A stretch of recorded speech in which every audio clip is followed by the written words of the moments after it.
Welcome to the Explainer. Look, we're completely ditching the standard boring lectures today. Think of this as your absolute survival playbook for the ACCA SBL exam.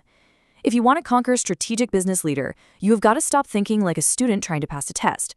You need to start thinking exactly like a senior executive consultant stepping right into the boardroom. Here is our roadmap for today. First, the consultant mindset. Second, corporate governance. Third, the framework toolkit. And fourth, professional skills. All right, let's get moving. Okay, let's dive into Section 1, the consultant mindset. Moving from passive to active.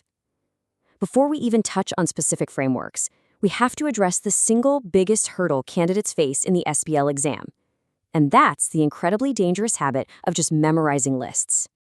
You know, a basic, borderline passing grade usually comes from simply listing out textbook models and calculating a few basic facts. But a distinction? Well, that requires stepping up.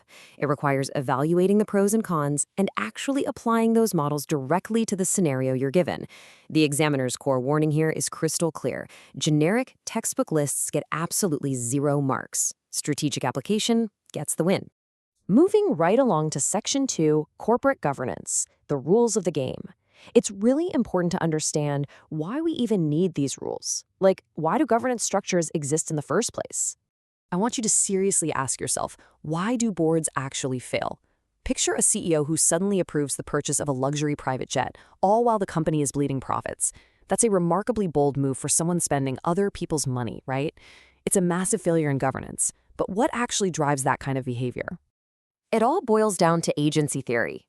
Basically, this is the inherent conflict of interest between the owners, we call them the principals, and the managers, who are the agents.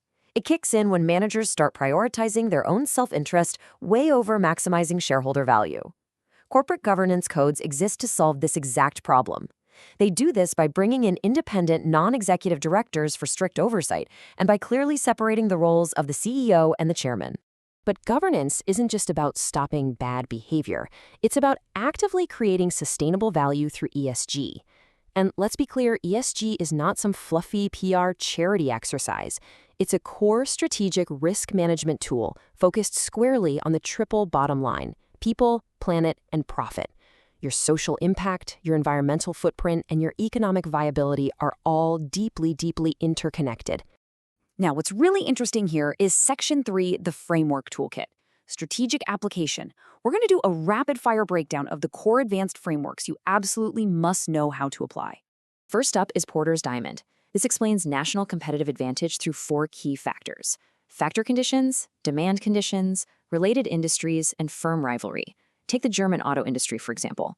They've got high engineering standards, incredibly demanding local customers, a massively supportive supplier network, and intense domestic competition. The secret sauce here? You have to show the examiner that these 4 factors are mutually reinforcing. Next, we look at internal alignment, and this brilliantly illustrates the McKinsey's 7S framework. It splits an organization into hard elements, that's strategy, structure, systems, and soft elements, skills, staff, style, and shared values. Imagine a traditional brick-and-mortar retailer deciding to go fully online. They are going to fail completely if their hard news structure doesn't perfectly align with their soft elements, like staff who currently might completely lack digital skills.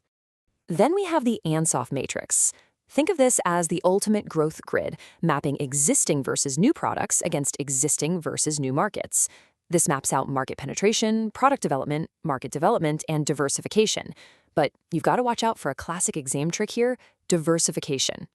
Pushing entirely new products into entirely new markets is literally always the riskiest move, and it requires extremely careful justification.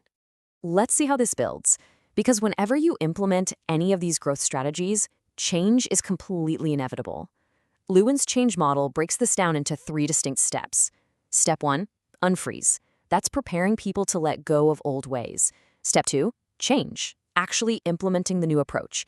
And step 3, refreeze, locking in those new behaviors so they officially become the new normal. But here is a massive exam trap you need to avoid. The most common mistake is completely forgetting about that refreeze stage. And what happens when you skip it? The old habits just return. Picture this. You implement a shiny new IT system. You train everyone perfectly. But 6 months later, you find out staff are quietly reverting back to their old hidden spreadsheets. Why? because there was no monitoring or reward system to refreeze the new process in place. Which brings us to Section 4, Professional Skills, the mark differentiator. These are the specific, tangible skills the examiner is explicitly hunting for to award those highly coveted professional marks. So here are the core professional skills you must consistently demonstrate. Skepticism, constantly challenging assumptions and demanding evidence. Commercial acumen, always thinking about profit, cash flow, and the customer. Analysis, breaking down really complex information into clear patterns. And evaluation, carefully weighing the pros and cons. Keep this golden rule in mind. For every single recommendation you make, adding just one sentence of solid evaluation turns a standard pass into a distinction. So, the absolutely crucial point to remember is that professional skills are the difference between a consultant and a parent. Memorization alone will simply not pass the SBL exam. You can't just repeat textbook models, you actually have to think, analyze, and advise based on the specific facts you're provided. Which leaves us with one final, provocative question for you to chew on today. Are you just going to write generic textbook lists, or will you step up and truly advise the board? It's time to ditch the flashcards, take every single thing we've unpacked today, and start analyzing real-world scenarios like a true executive consultant. You have the playbook. Now go execute.